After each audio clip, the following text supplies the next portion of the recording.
আপনি আমাকে অসভ্যতা করেছেন।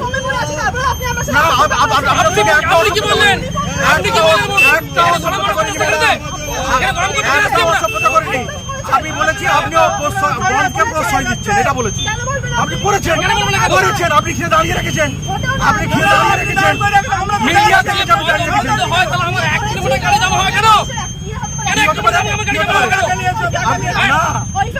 পাবলিককে দিতে হবে না, পাবলিককে দিতে হবে। আপনি পাবলিককে সারবেন, আপনি পাবলিককে সারবেন, আপনি পাবলিককে সারবেন, আপনি পাবলিক সারবেন, আপনি হ্যাঁ জ্যারেস্ট করুন, চলুন চলুন চলুন, কোথায় যাবেন চলুন চলুন, জ্যারেস্ট করুন। আমি সঞ্জয় খান বলছি। গোহাট থানার একজন মহিলা কর্তব্যরত পুলিশ অফিসার ছিলেন এবং এই চ্যানেলের মাধ্যমে ওনার কাছেও যেমন আমি ক্ষমা চেয়েছি, আমাকে যারা দেখছেন প্রত্যেকের কাছেই আমি ক্ষমা প্রার্থী যাদের ভাবাবেগে